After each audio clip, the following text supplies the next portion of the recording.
You've never done live, have you? No. Super fun. Hi guys, welcome to the studio.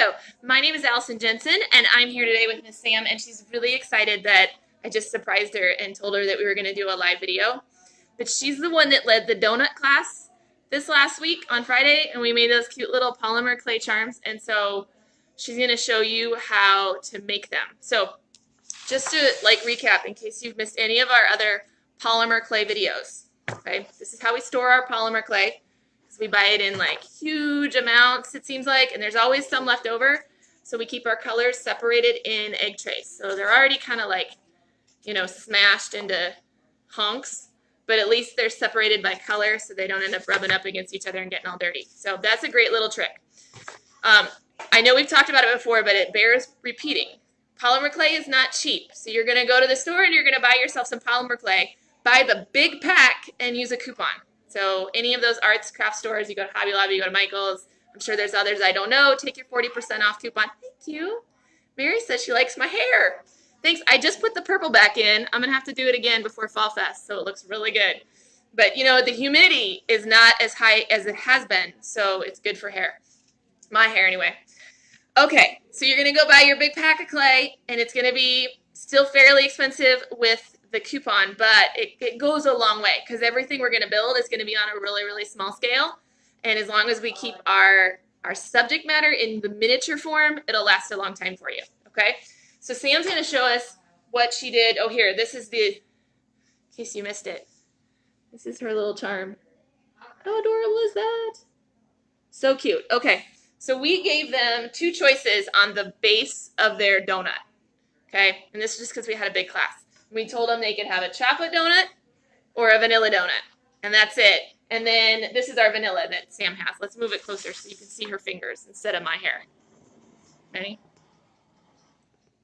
All right, Sam. Okay, so the polymer clay, you do have to warm it up in your fingers, so you want to take a minute to just squish it.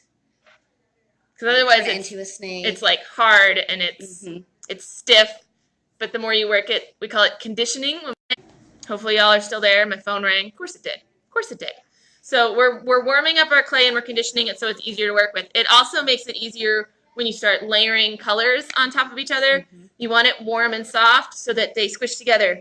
If they don't, they pop off when you bake them. Yes. Yes. So mine is nice and warmed up, and all I did was I rolled a ball. Cute little ball. You need a kebab stick. Or toothpick. You could use a toothpick or something sharp and pointy. And small. And small. You're going to smush your ball just a little bitty bit. So now it's not quite perfect circle. Yeah. And because we had, with the kids, I heard you tell them, stop making pancakes. Yes. They really took it and they really squished it. Squish it too much, then you have a pancake. Yeah. So we had to re-roll it. Which is a good thing about clay. If you screw it up, you just re-roll it. Exactly. Yeah. So once you have your flat ball, you're going to take your kebab stick and we're going to poke a hole right through the middle. And you gave it a little twist so we didn't have to squish our ball even more. And then you also want to wiggle it around just a little bit to open up your hole. There it is. Use a donut. On the back side, there is some sticking up, and all you have to do is very gently with your finger, just kind of pat it down, smooth it out. It's okay. We're going to put icing over it so you won't see it. Yeah. Then we have all of our fun colors. Let's do light pink. Yes. And these are teeny, teeny, tiny bits that Sam has. Yes. So because we're just going to stick the icing on top of the donut. And so, it takes almost nothing to put, Chad says he likes it. Thanks, Chad. And you can make a perfect pancake, or mine, I actually pulled some of the edges out to give it a weird wonky shape, and that's going to be the icing where it kind of goes down on the donut further than the other side. You have some drips. And I don't know if you saw it, but we had actual donuts for people to look at because it's important that you know your subject matter. You study it. Yes. We ate it with our eyes. And you ate it with your eyes. So I'm going to just push this on top. There's my icing.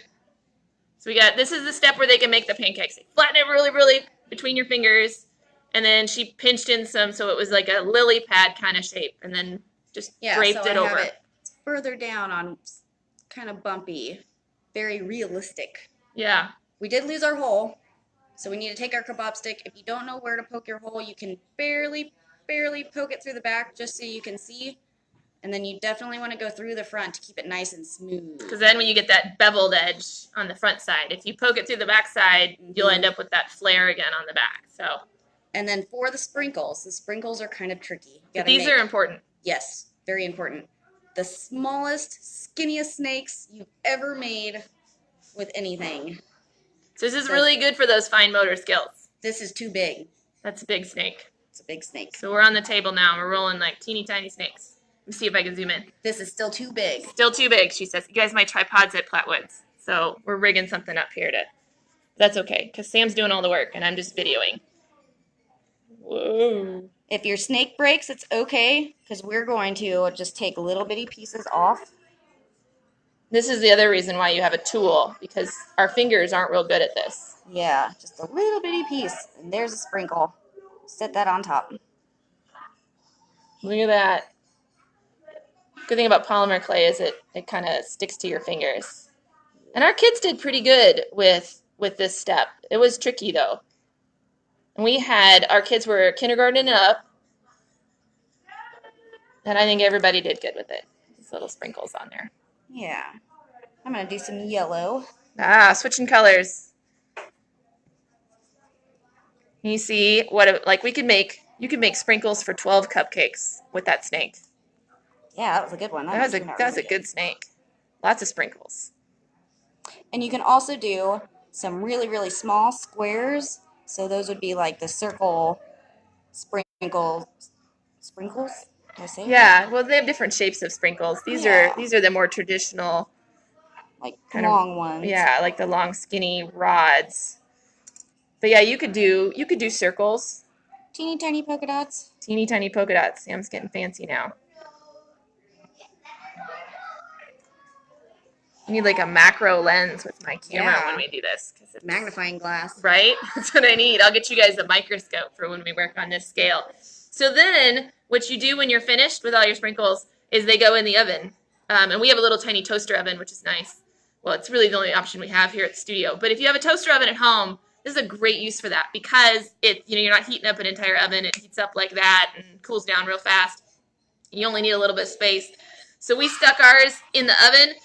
You want to follow the instructions on your polymer clay, but usually it's going to be 15 minutes-ish for about a 1/4 inch thickness. So our donuts are pretty teeny tiny, so they only took about 15-20 minutes to bake all of them through. You want to just be careful that you're not burning it on the bottom. Mm-hmm. All right. Now, we needed to talk about what we did to the top. So, like, it's got that little hook on there, which is, I mean, you don't have to do that. You could just make a bunch of miniature donuts, and that'd be fun to have.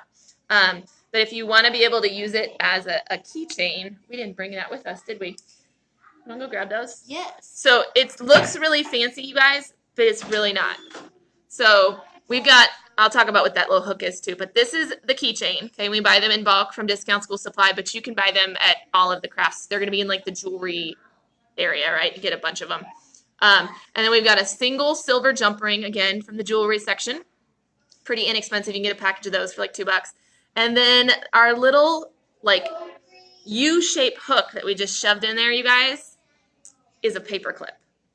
All right, so Sam went to go grab one for you, but we take our paper clips and we actually just cut off a little, just chop off the little one loop that we want to keep. Yeah, so they would make great earrings, Mary. Look at this. I could have donut earrings. Those would look good. Yeah. We didn't do that for the kids. We gave them little backpack keychain charms. But yeah, you can make donuts. You can make a little donut necklace out of it. You can make a charm bracelet. You gotta be careful with the charm bracelets because if you bang your wrist on lots of things, they will eventually break. Did you find it? I did. Cool. So Sam's so then like this, here's our little metal paper clip. Doesn't work with plastic. Don't try it. And you're gonna need the wire cutters. And all you do is take it and you snip that side and this side. I'm not going to do it. And then you just hold on to that. Well, maybe I'll do it. Okay. If you do this, you want to wear eye protection, which I normally would.